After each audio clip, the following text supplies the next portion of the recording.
Good morning. Good morning. Good morning. Good morning. And welcome to Gather for Her. We are live here on Facebook and on LinkedIn.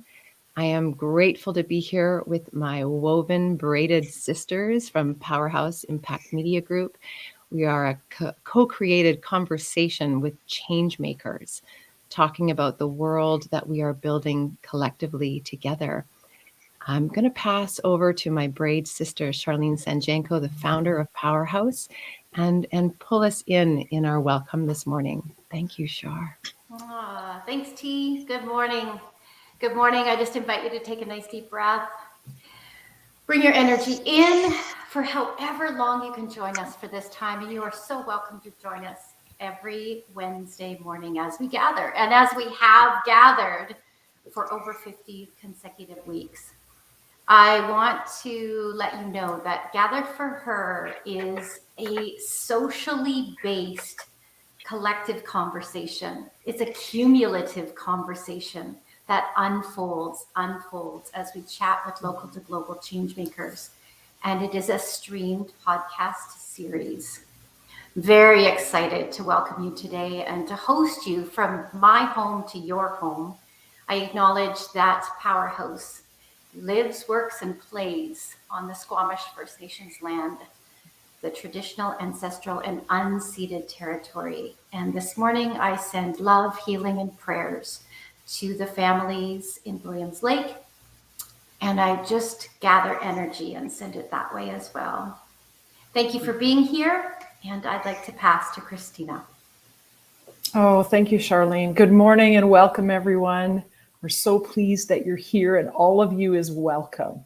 My name is Christina Benti, and I'm joining you today from Golden, BC, which is also the traditional territory of the Ktunaxa and the Shuswap peoples and the Columbia River Métis.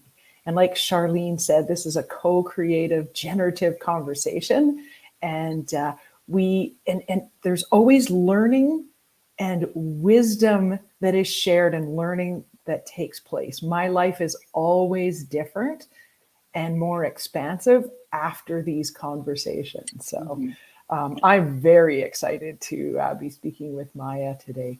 But I want to introduce and pass it over to my sister, Sharon. And have you introduce yourself? Thanks, Christina.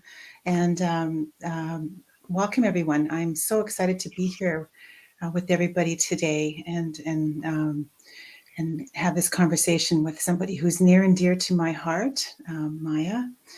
My name is Sharon Marshall, and I am Métis Cree from Treaty 4 territory in Edmonton. And I am coming to you today from the traditional and ancestral territories of the Snuneymuxw and Snuneymuxw First Nations of the Coast Salish people. And in particular, I am here in Lanceville, so I'm between both Nanaimo and Snuneymuxw. And I'm super excited to be here, and I think I will just pass it right back to you, Tina, or Char. I'm gonna grab the mic for just a sec because I was like busy setting up the room, and I didn't say hello from my heart. So I want to welcome you all. I'm Tina O. I am part of the braid, and I am a story listener. I'm grateful to be here from Naquelaquam, also known as Bowen Island, floating on the beautiful Coast Salish Sea. Grateful to be on the traditional unceded territories of the Squamish people, and their story walks. I walk with their story. So thank you. And now I'll pass over to you, Char. Well, it's my pleasure to deep dive into this conversation. I invite all of you, listening with two eyes and two ears and more, with listening with your whole self. And it's my pleasure to introduce our guest today. I want to tell you just a little bit about Miah Olmsted. She is a founding member of both Zebras Unite and Impact Arts Co-op. Miah is a friend, a supporter, a colleague, a visionary. She works with artists, makers, builders, scientists, investors, venture philanthropists, the underrepresented and underbanked entrepreneurs. And together, They maximize social, cultural, environmental, and economic impact to make our world a healthier, happier, more interesting place. Powerhouse is so excited to be on this journey with Miah, her team, and her colleagues. And today we're going to chat with a data-driven storyteller, a grandmother, a mother, a scuba diver, an artist, a creator who enjoys the twin joys of curiosity and courage. There's so much more that I could tell you, but this story is just waiting to unfold. So without further ado, welcome, Miah. Thank you. That was quite the introduction. So I feel like my doppelganger needs to be over here. Oh, that's you, right? I am very, very proud to be here with my sisters and my partners and my, I think, formerly joint venture associates, but mostly I'm just really proud to be in this room with such change makers and storytellers and heart sisters. I am coming myself from the traditional lands of the Siux Okanagan peoples, and I am a Jewish settler who is very grateful every day to have the opportunity to hike, to bike, to swim, to sing, to laugh in these lands that have been protected since time immemorial. So I just wanted to do a big shout out there as well. I would love to kick off this conversation if you would allow me. I had a conversation the other day, and I specifically was talking about fire in the belly change making. Fire in the belly change making. And I would wonder, Miah, if you could reflect and what comes up for all of us. But from your perspective as a data-driven storyteller, at this age and stage of your life, Miah, you could do anything you want to. And I believe you are. So what at this age and stage in your life is calling you so loudly with that fire in the belly change making that has you doing what you're doing now? And I would just want to open that up to you. At this point in 2022 of your lifetime? I'm curious, really curious. Well, number one, I am really lucky and privileged. I'm standing on the shoulders of incredible women who came before me. I'd like to give a big shout out to my mom, who had surgery this morning and is being courageous in her own way. I'd like to give a big shout out to my stepmother, who was formative in my years, and a big shout out to my high school biology teacher, who was also incredibly influential in my life. But one of the strongest relationships that I had that was with my mother-in-law, God rest her soul. And she said very clearly along the way, you can't do everything in life. I'm sorry, you can do everything in life. You just can't do it at the same time. So I hoarded ideas and hoarded dreams and hoarded things that I wanted to work on until the time was right, sort of like putting wishes in a jar. And when I started working on it, I recognized the feeling that she had always said to the grandkids, which is, do the thing that makes your toes twinkle in the mornings when you get up. And when my toes started to twinkle, I thought, okay, this is where I'm supposed to be. I'm an unusual person, and I think that I'm relatively strong in the skill of being able to build bridges.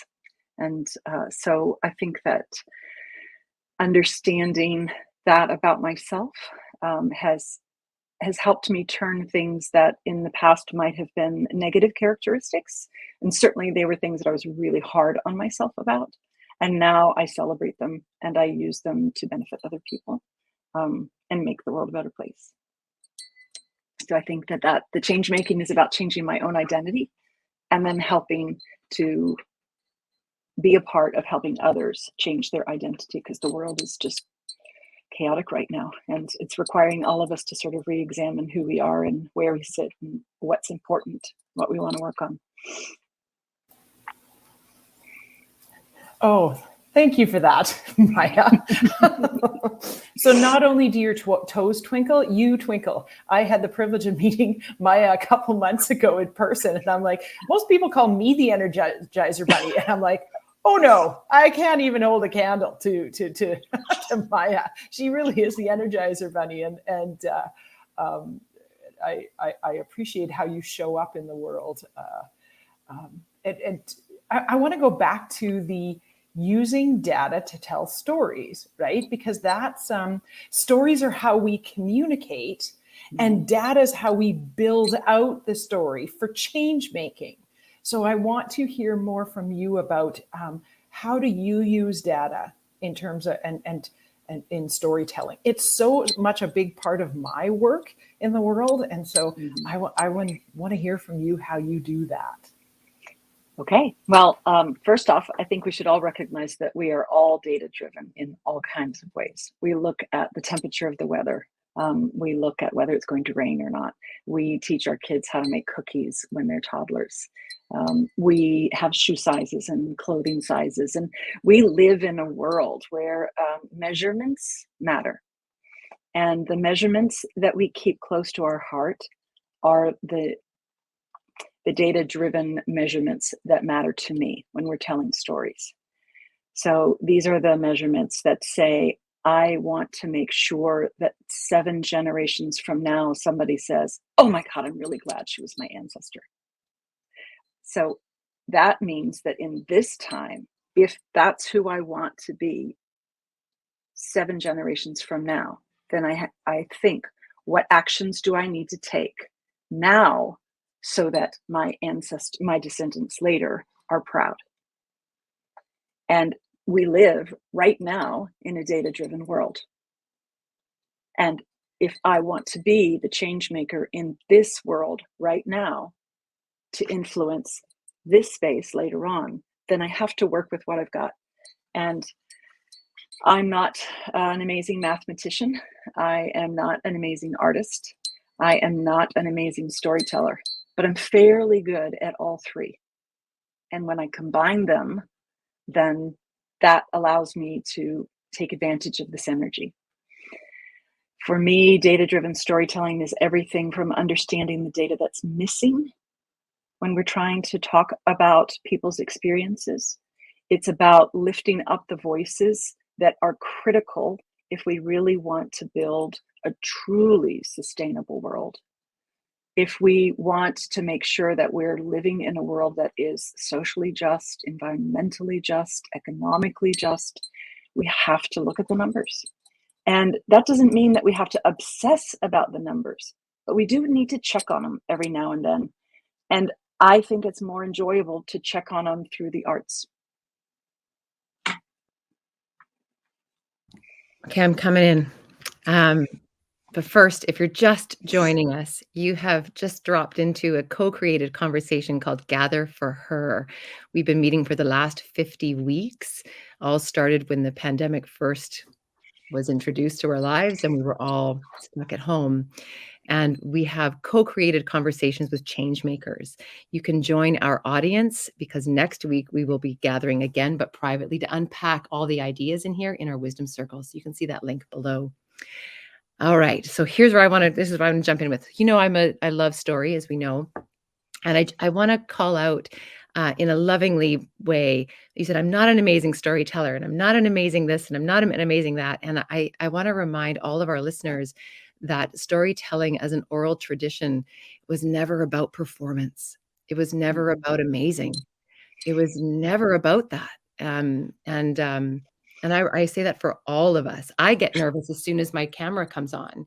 And yet story, just as Christina said, is the connective tissue of our relational understanding. And I would love to, I love the word amazing, but it sure would be great to ditch it sometimes, Jeepers.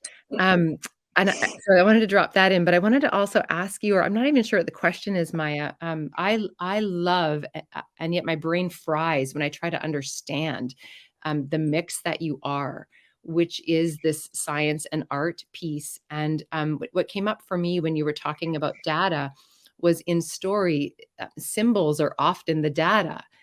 And I don't even know where to go with this, but I really appreciate what you said about data that's missing. And I'm just going to open them and go, where does that take you? Maybe tell me more about data that's missing and and symbols. See what happens. Well, how about if I give you a story from someone on my team? Is that okay? Because we like stories. So I want to give a lot of credit to Sheila Patakin and Natasha Moccasin. They've really taught me a lot about storytelling. And one day we were having a conversation, and they also didn't understand this idea about data-driven storytelling. So I said, well, can you think of a time where somebody has asked you some questions and they've been writing the information down because what they were asking you would impact a decision that would be made? And so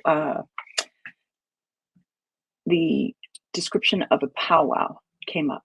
Now, I don't come from a culture of powwow, but it was really fascinating to me and felt like a very privileged space for me to listen to the story.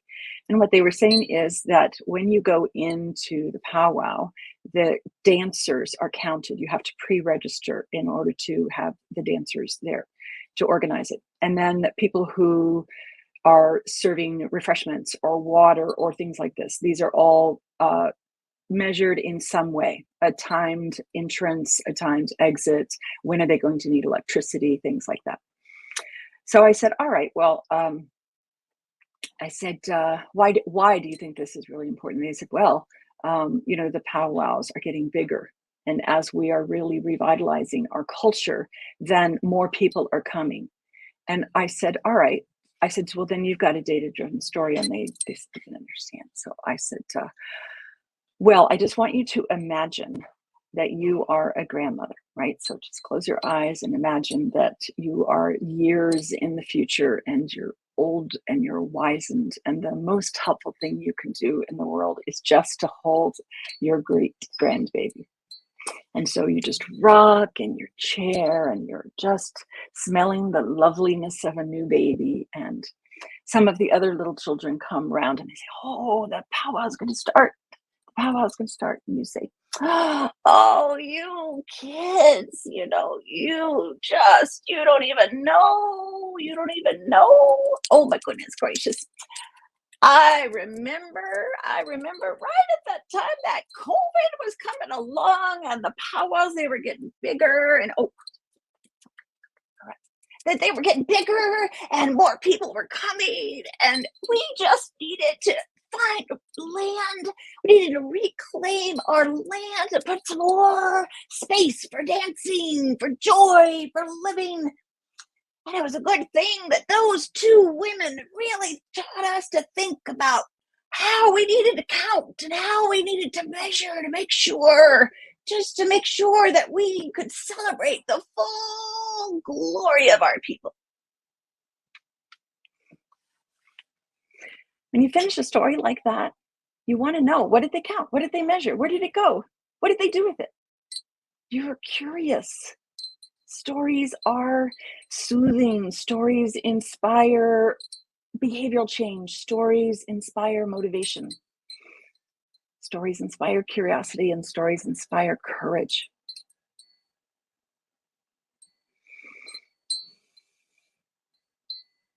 So the data is like at least how I'm receiving it, the data is the catalyst for the curiosity. Yeah. I get it. Yeah. Huh. Yeah. Lovely. Thank you, Miah.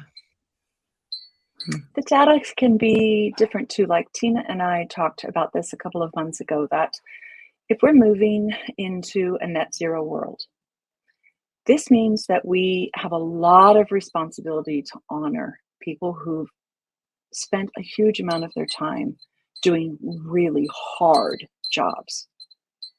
Coal mining is not an easy job. Working on an oil rig offshore is not an easy job. Working to lay pipes, these are not easy jobs. So if we're going to move into a new world with new jobs, then one of the things that we have to do is we have to take care of the people who've provided energy for us up to this point. And one of the ways we have to take care is that we've got to really help somebody understand that the job that they had, that they took such pride from, that was their identity, that it's changing, and that their new identity is also something to be proud of. And it's not that we're saying this was a bad identity, or that we're ashamed. No, we're not. We're not at all. But we recognize that we need to live in harmony with the land in a different way. And we need to be celebrating the opportunity that we have to still preserve the beauty that we have, and then to rebuild things that are even more beautiful, right? Plant more trees and create more protected watersheds, these kinds of things. So I think that data also helps you to change your identity if it's presented through the arts, because the arts allow you to feel the loss of the old identity, and they allow you to celebrate bringing on your new identity, and they allow you to explore the full range of human emotions, hundreds of human emotions. That's what we need the arts for, is to be able to be fully present, fully alive in our humanity.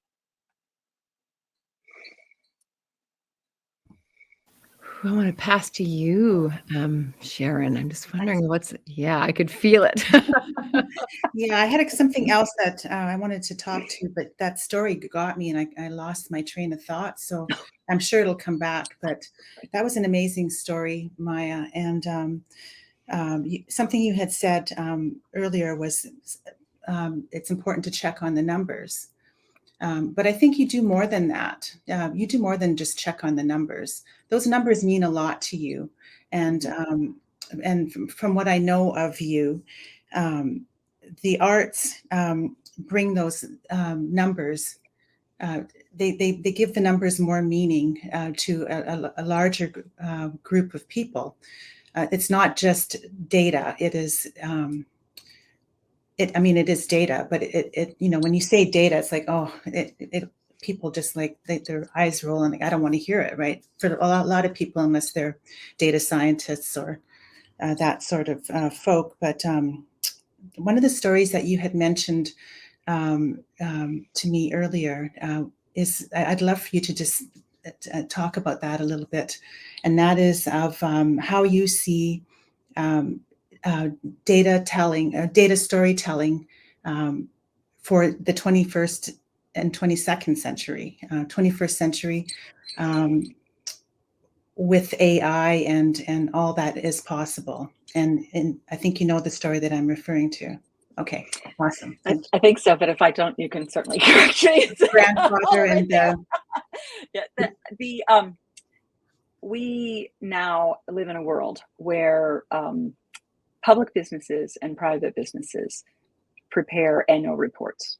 Now they're starting to prepare these impact reports. And I don't know how many people who are watching this call have actually looked at one of these 78-page reports. They have these beautiful graphs, and just they're, the design capabilities now are gorgeous. But the information is still printed in the size 12 font for 78 pages long. It's really not exactly the most interesting. And so frankly, most of us read the executive summary, which is usually 2 or 3 pages, and then we push it off to the side. So all this incredible work that's been done, especially if it's been done really well, where somebody's really gone out into the field and interviewed everyone, gets just kind of shoved off to the side, because people really only pay attention to the numbers, the financials. But there's so much more to measuring impact than the financials. One of the things that we're looking at is exploring how we can use extended reality, which extended reality is everything from VR to augmented reality. It's that whole range of these emerging technologies. And so one of the things that we've been really looking at is, how do you help people walk in the shoes of other people? So recently, for an example, the staff attended a Building an Empathetic Culture workshop with zebras that was hosted in part by the Emotions Playground Lab at Harvard, that allowed everyone to actually go through simulations of what it was like to walk in the shoes of someone when they were experiencing racism or some sort of homophobia or some sort of issue that maybe you don't understand unless you've walked in those shoes, right? Another example is a woman in North Carolina who's been working with the Coded Bias team. And if you haven't seen that film, I tell anybody and everybody, it's on Netflix. I encourage you to watch it. It's called Coded Bias. But there's a team in North Carolina that actually has a VR headset and is helping people to understand, for an example, what it's like to be a young Black boy, and then what it's like to be a teenage Black boy, and then what it's like to be a Black boy in college, and then what it's like to be a young Black man, and then what it's like to be a Black man 40 years into his career. And to actually live through that vignette of understanding how these tiny little, what seemingly small microaggressions, how those can accumulate over the course of a lifetime and break you down. And then magnify that by lifetime after lifetime after lifetime. And now you've got intergenerational trauma. Now, one of the things that I'm really focused on in the next couple of years is being able to work with young people between the ages of 16 and 30, what they call the digital natives, to understand how we might revitalize the art of oral storytelling, but combine it with some of the gamification and the use of video and the use of augmented reality. So that, for an example, you've got this incredibly boring report, but then what happens if augmented reality, a little hologram of an elder pops up and explains to you why that graph is important, and whose lives will be changed, or whose lives were changed as a result of those numbers that you're looking at, right? We now use QR codes on a regular basis. What if you could just scan that QR code and have the story come alive for you? What about if you're in a classroom? So for an example, there are numerous films now that are releasing educational packs with the films. And one of the things that you can do with the little teeny tiny Google Cardboard headset, the little pseudo VR glasses that are like $15, I mean, super cheap, you can actually have the kids walk around in the classroom as though they're in an environment. So I've seen it done a lot around diving, where kids can walk around and there's a shark in their classroom, or there's a coral reef, and, you know, of course, depending on the age, they're all screaming out, Nemo! I've seen Nemo! You know? Nemo. Right? But they found him. He's there in the classroom. So it's very, very exciting. But I think it's no less exciting for adults who, we like to laugh, we like to play, and we like to hear someone tell us about their lived experience themselves, right? Nobody wants to hear some middle-aged white lady talking about their lived experience. They would much rather hear it from the person who lived through it, because that person, number one, it's their right to tell their own story. Number two, they usually tell it better. And number three, they're available for questions after the story. So it's only logical that you would want to make sure that these stories are being told by people who've had those lived experiences, not the person who gathered the data and then collated the data and then put it into a fancy graph. That's not to say we don't need those graphs. It's just to say we really need the storytellers. I'm going to pass to Christina in just a sec, because there's stuff burbling in that. I can see it in your eyes. But before we do, I just thought, if you're just joining us, because we're live on social here on Facebook and on LinkedIn, if you're just joining us, welcome to Gather for Her. You're just entered a co-created conversation with the Braid of Powerhouse Impact Media Group. And today you are listening to the fabulous Miah Olmsted of Impact Arts Co-op. We will be unpacking this conversation in a private wisdom circle next week. So if you want to be in on that wisdom circle, make sure you're registered and join our audience. I want to pass to you, Christina, around all whatever's up. You know, I always think of Christina as an energetic, and a systems. Like, somehow you two are like, I'd love to go for a walk with the two of you and be totally, utterly confused.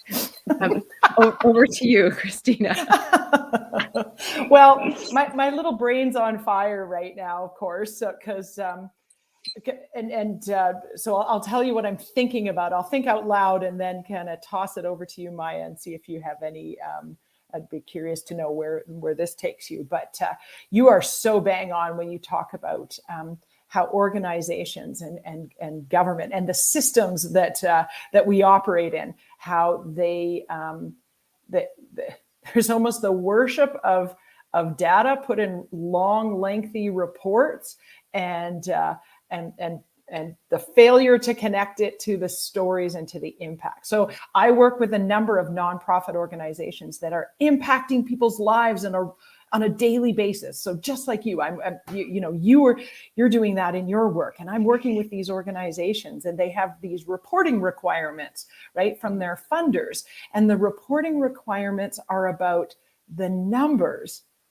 And what I want to see is, how do we connect the numbers to the stories, and how can we create how do we get the system, so the government, the funders, to actually to be curious about the stories? Because the impact isn't, oh, here's how many people that have viewed your video or come in your doors. It's actually, how have their lives changed? How are their lives better? How are their lives different? And this is the change making. So even though government wants to fund change making projects, they don't know how to capture the data to tell the stories.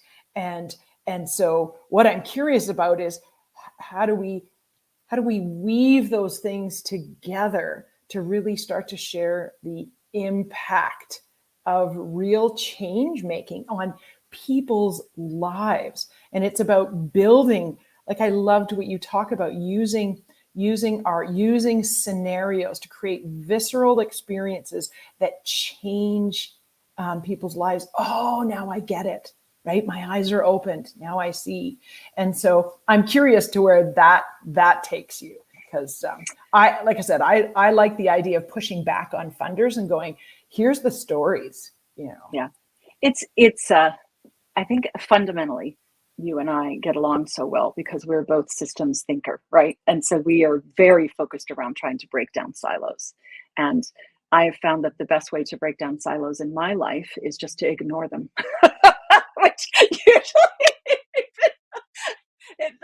I can't play by the rules over here, so I'm just going to go over here and make my own game because this game is not working for me. Like I can't be as successful, as charged up, as happy, as filled with joy, as impactful as I would like to be if I have to play inside of these rules. So I'm just going to go over here, and I have to give my kids lots and lots of credit for this, right? Because they're all huge game players. They will try any board game at least once, twice, if another friend has told them that it's a good game.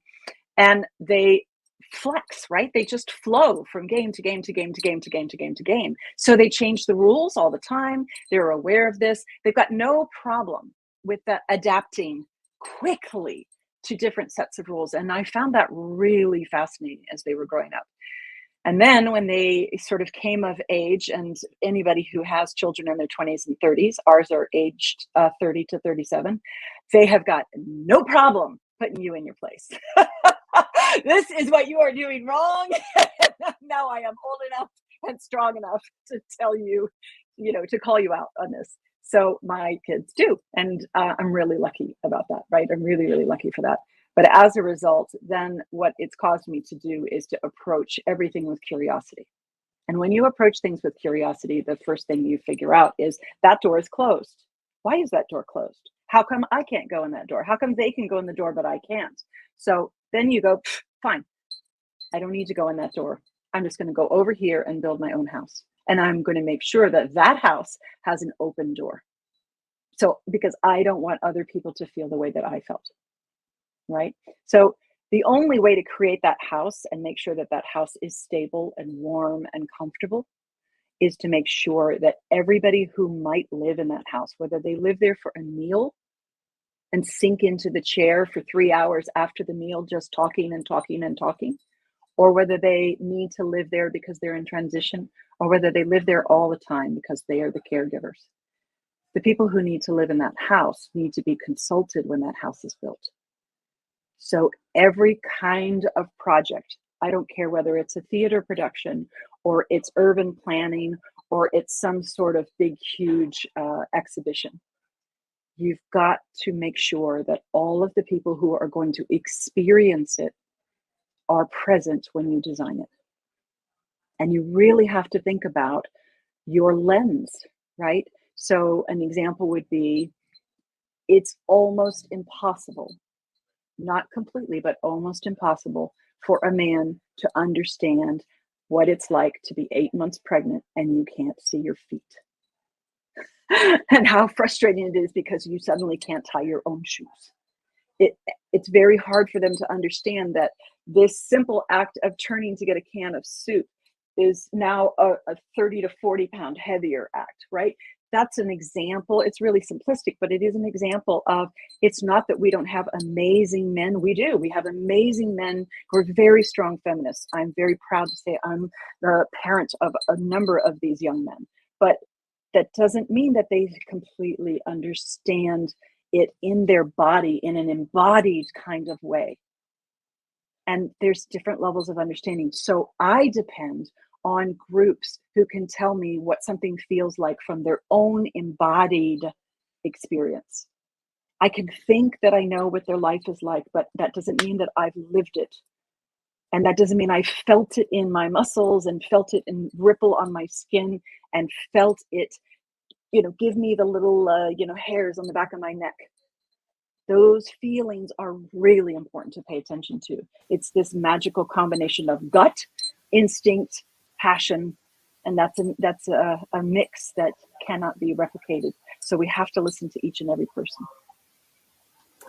Yeah, I think what that does is we humanize people whose stories we know and understand and that we feel, right? And we all need more the ability to humanize others, right?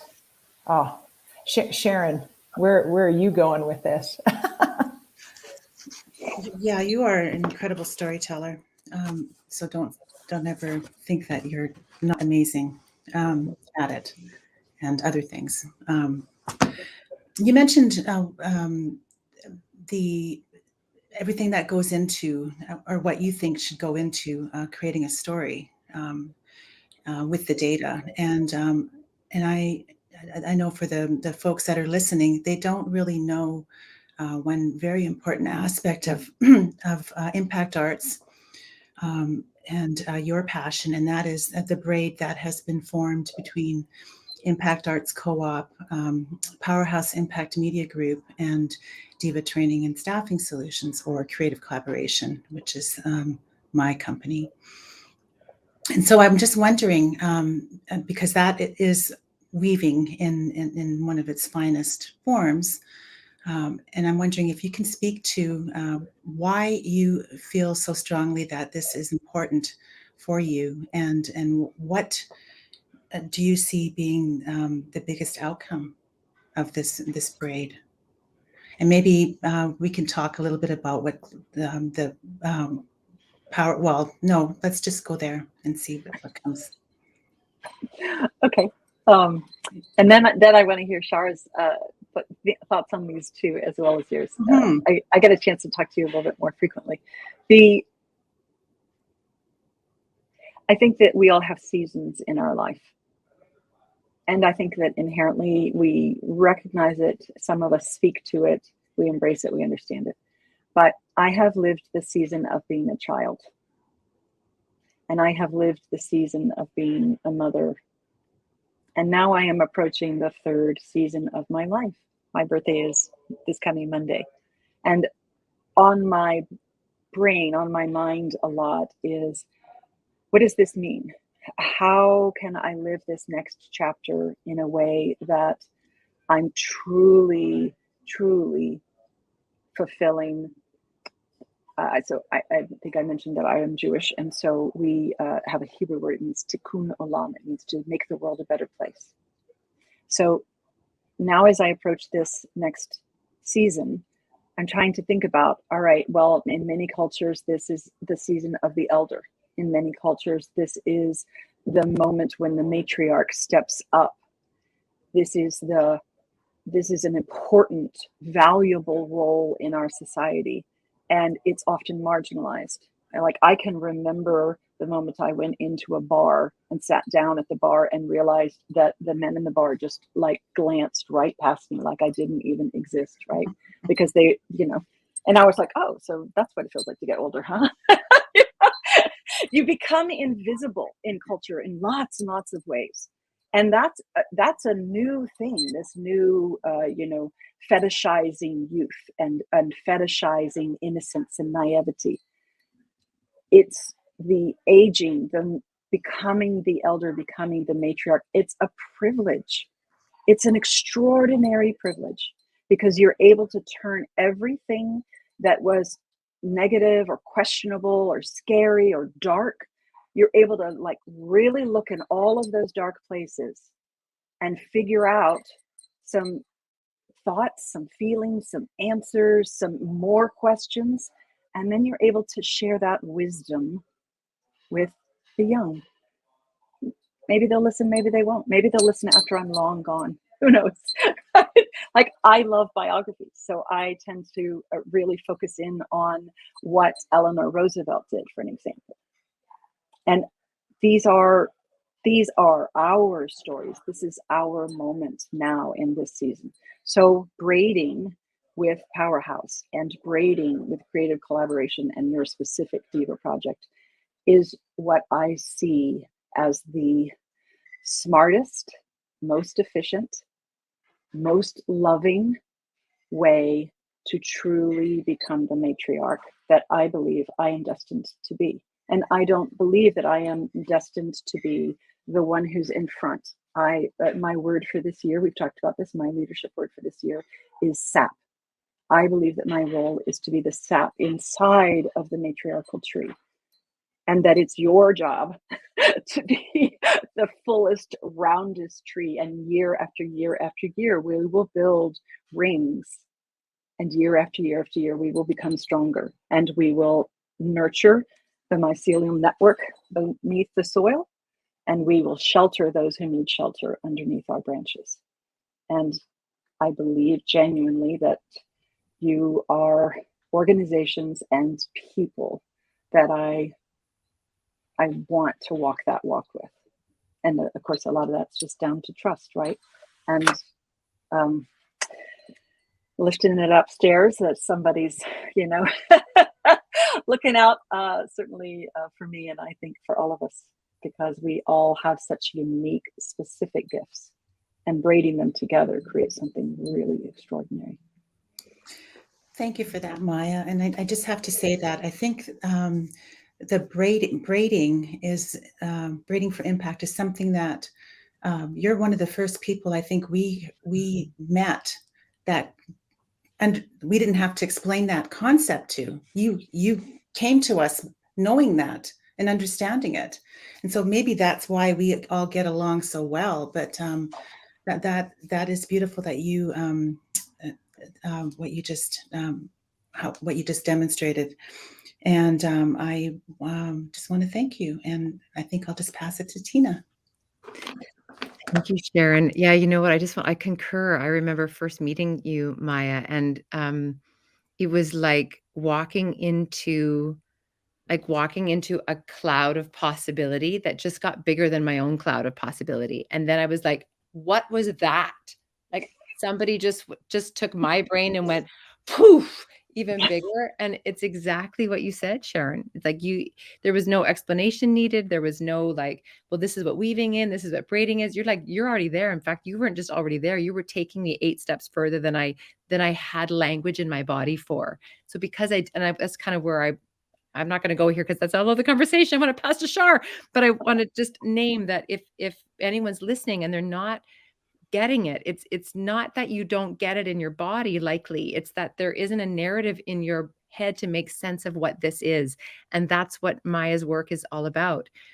If you're just joining us, this is Gather for Her. We are a co-created conversation. We meet every 2 weeks here on LinkedIn, here on Facebook, and we have co-created conversations, emergent conversations with changemakers who are contributing to the world that we are co-creating together.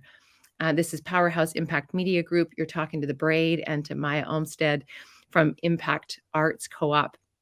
And I'm going to toss over to Shar, the founder of Powerhouse Impact Media Group, because it's like you are 2 birth mothers of beautiful work. And I would just love to hear what's on your heart in this moment, Shar. Well, it's a very exciting conversation and a very exciting time.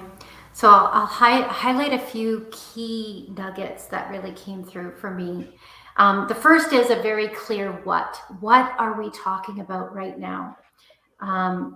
We are talking about the power of data-backed storytelling through an Indigenous lens. That's what we're talking about. What might be possible.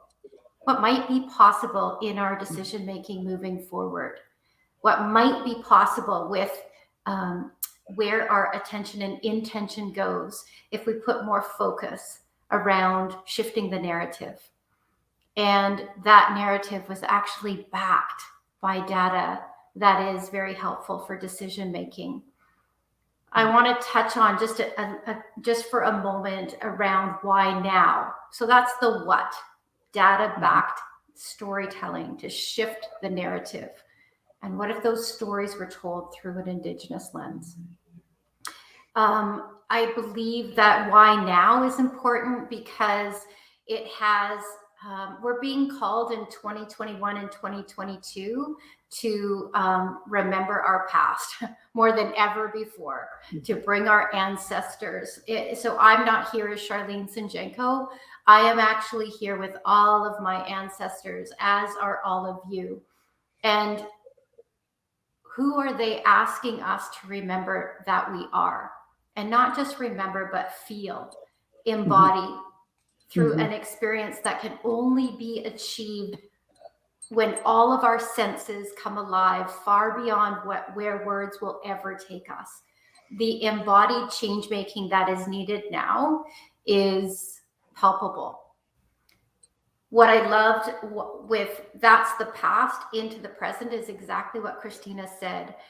Stories unite us. Stories help us to humanize each other. They are the connective tissue. Part of the reason we gather every week is to just understand our stories of who we are and why we're here and help build a bigger grid of united humans. And then finally, we also touched on the future and what is possible. What's the legacy we're leaving for the future? Whether they want to consider that story and leave that story, but this is the story of us. And like Christina said, there's amazing change makers doing gobsmacking awesome work, and no one knows about them beyond their walls and their board and their stakeholders, or artists who are doing drop dead amazing work. And it goes back, 20 years ago when I looked at a magazine cover with far too much Botox and far too much, And I looked at it and I said, who the hell are we celebrating? Who are we celebrating here? And that's why we're doing what we're doing, because it's time to celebrate those who can lift us up. And I'm so proud to walk beside you, Miah. I don't know where that takes you for some final thoughts, but I'm just so proud of what we're up to in the world, and where I'm excited to see where it goes next. Yeah, I am too. There's no question about it. And I think that in business, just like in life, we are influenced by the 5 people that we spend the most time with. This is just a fact of life. So when we choose to surround ourselves with people who lift us up, who fill our cups, who nurture us, but who also allow us to nurture them, it has to be reciprocal, right? We need to have healthy boundaries. We need to have ebb and flow, and we need to exchange leadership and following back and forth in this beautiful rhythm, right? Sometimes we're riding the wave and sometimes we're in the tow. It is what it is. And you asked me when I was coming on to talk about rituals, things that I do to keep myself calm when I can tell that the tow is coming. And I have to tell you that I'm a star therapist. I love star therapy. That is just laying on the ground and looking up at the stars. And if it's too cold, then I sit on a bench and I just look at the stars, because the stars are the things that remind me that what I'm looking at doesn't even exist anymore. And lots of those little pinpricks of light, they're not even there anymore. And yet I am feeling loved. I am feeling part of the cosmos. I am feeling connected to everything around me. And I am feeling the reality of my own humility. I'm just one tiny little speck in the world. And it isn't even a matter of just focusing on, this is the thing that I can change. I can't change other people. It's even more around, I'm not even sure sometimes if I can change myself. You know, there are some habits that are like, I really wish I didn't have that habit. The habit of interrupting, for an example, right? It's just like, I work on it every day. But I can lie in the grass, I can sit in my winter coat on a bench, and I can look up at the sky and I can just realize this doesn't matter. This thing that I'm so agitated about, this doesn't matter, right? Will this make a difference 5 years from now? Will this make a difference 10 years from now? And if it doesn't, then I need to just let it go. And if it does, then I need to figure out, okay, what is it that I need to do? Who do I need to call for my lifeline? Right? I think that's where we are. And I think that what's happening here in the leader path is that that's what we're doing. We're surrounding ourselves with the people who lift us up so that we can become the best that we want to be, the best in our communities, in our families, the best in ourselves. And when I say best, I don't mean like that competitive, you're best and somebody else is not best. I mean potential. We have reached the potential that we already have inside of us. We can be our best selves, literally be our best selves. One of the things that I hope that we talk about next week in our wisdom circle is, what is it? Because Miah, your words about star therapy, it's like, what's star therapy? And then I was like, oh, what is the place? And what I want everybody to think about is, what is that place that does that for you? What Miah just described, that place of humility and bliss and connection and love, where you're just like, I am so small and I am connected to everything. And it's that place of deep gratitude. And so that's what I hope we get to unpack a little bit. So that's what I hope that you'll come to the wisdom circle with when we unpack this. So that's an invitation for everyone listening. So to pick up on Christina's invitation to join us in our wisdom circle next week, which doesn't happen on LinkedIn or in Facebook, it happens in a private Zoom chat. You just go to the little link as listed on your screen here, powerhouse.com, gather for her registration, and we'll send you that link. We're just moving into our last 4 minutes, and so I'm just going to reset the room a bit to close, and then move into some final words, if that feels good for everybody. Mm-hmm. If you've just joined us in our last 4 minutes, welcome to Gather for Her, our co-created conversation with changemakers, seekers, liminal leaders, however you self-identify in the contribution that you feel called to give to the world in these times that we're in. That's what these conversations are all about, artists of impact. And we gather every 2 weeks here on LinkedIn and in Facebook to be in co-creation with you in the comments section. You'll notice here as we gather, we're also in practice of acknowledging where we live in the landscape of our ancestry, where we live in the landscape of our place, and the story that is all of that. And this is a safe place for you to be exploring that. Powerhouse is a house of leaders for global impact. And we are exploring all the definitions of leading here. So please join us. This conversation continues next week in a wisdom circle where we unpack it. Again, it's private. join our audience here, just to get to know us. And our next guest 2 weeks from now, when you come back to find us on LinkedIn, is Deb Alcaldino from Business for Social Good.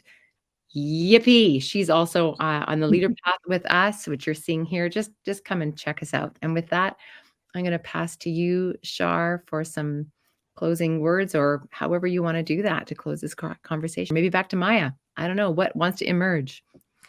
I'll just leave you with just 2 words, and one is heart open, mind blown. Okay, 4 words.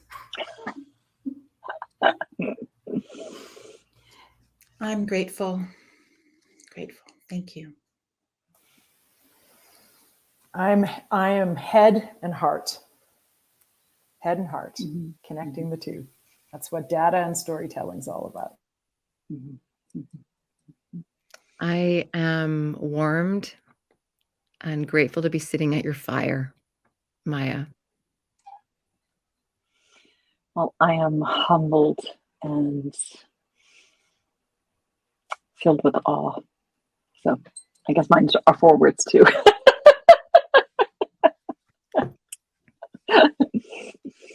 Thank you. I've gotten as much out of this conversation as I hope I've shared, and thank you. I really appreciate that. So I really feel this has been a reciprocal moment for all of us, and genuinely thankful. Gratitude for that. Thank you, Miah. If you're joining us on the chat, feel free to share what is alive for you right now, and we'll reach out to you too. We're listening. We're here listening. Right. So we'll see everyone next week in the Wisdom Circle by joining our audience, and we'll see you in 2 weeks here live on LinkedIn and on Facebook. Bye, everybody. We will see you very, very soon. Bye, everyone.